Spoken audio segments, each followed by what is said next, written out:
Paz do Senhor, é uma alegria estarmos aqui pensando mais uma vez na continuidade das ministrações do apóstolo Paulo aos Coríntios, das ministrações da carta do apóstolo Paulo aos Coríntios e das instruções dele.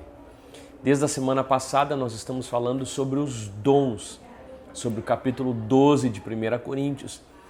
E nesse domingo nós tivemos a oportunidade de pensar e refletir um capítulo extenso com tanto conteúdo, duas listas de dons, uma primeira lista a partir do versículo 7 e depois uma segunda lista pequena lá no versículo 28. E entre essas listas, tantos ensinamentos, tantos conceitos que fortalecem aquilo que o apóstolo Paulo estava falando, sobre o quanto os dons estavam produzindo uma espécie de diferenciação de status espiritual no meio dos irmãos e da igreja de Corinto. E Paulo começa a esclarecer o bom, a correta utilização dos dons, mas uma coisa que é muito importante frisar é que a igreja de Corinto era uma igreja que tinha todos os dons segundo a concepção do apóstolo Paulo. Uma igreja viva no Espírito, uma igreja rica nos dons. E é uma das coisas que nós temos clamado ao Senhor.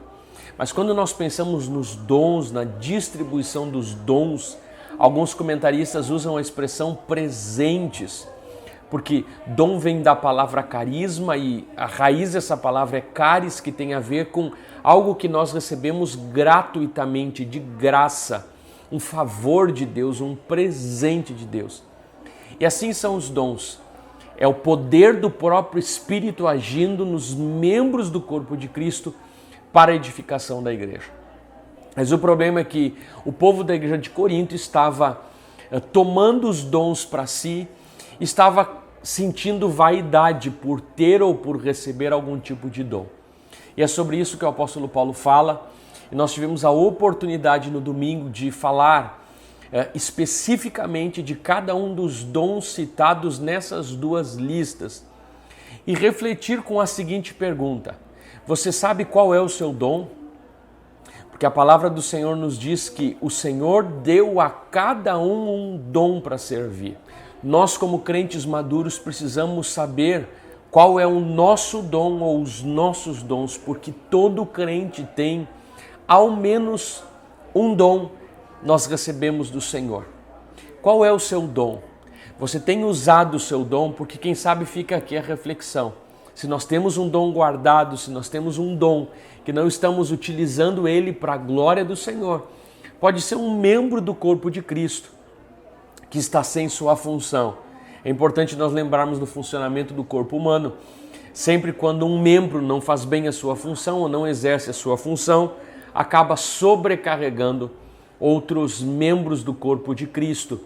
E que o Senhor nos dê sabedoria. Em primeiro lugar, nós distribuímos uma lista de quase todos os dons, mais de 20 dons citados nas Sagradas Escrituras no Novo Testamento, aí não somente em Coríntios, para que nós pudéssemos durante a semana, e quem sabe por que não nas células, pensarmos e conhecermos os dons, sabendo que essas listas do Novo Testamento, elas não são exaustivas. Elas não visam aprofundar completamente toda espécie de dons, mas ali estão as listas dos dons que eram manifestos no meio da igreja primitiva e naqueles que estão citados nas Sagradas Escrituras. Mas hoje quantas pessoas recebem uma capacitação especial da parte de Deus para trabalhar com a mídia, para servir ao Senhor, para fazer tantas outras coisas, estarem envolvidos em tantos ministérios que não existiam na igreja, no corpo de Cristo, naquela época. A questão é que o Senhor tem derramado os dons no meio da igreja. E é muito importante nós entendermos que ninguém tem todos os dons, que nós precisamos estar contentes com os dons que nós recebemos e que nós precisamos buscar em Deus e desenvolver o dom espiritual que Deus derramou sobre a nossa cabeça. Que Deus nos abençoe. Nós acreditamos que há diante de nós uma expectativa de uma grande expansão daquilo que o Senhor vai fazer. Para que a igreja cresça e se desenvolva com saúde, isso só vai acontecer se acontecer através da força do Espírito Santo, pelo poder do Espírito Santo, através da distribuição dos dons que Ele tem para a sua igreja. Que eu e você possamos buscar ao Senhor nesses dias, procurando saber, Senhor, onde Tu quer me usar e como Tu quer me usar. E fiquemos na expectativa do Senhor, para que Ele derrame sobre nós capacitações especiais para a grande obra que nós vamos fazer em nome de Jesus na nossa cidade e onde o Senhor nos plantar. Que Deus te abençoe.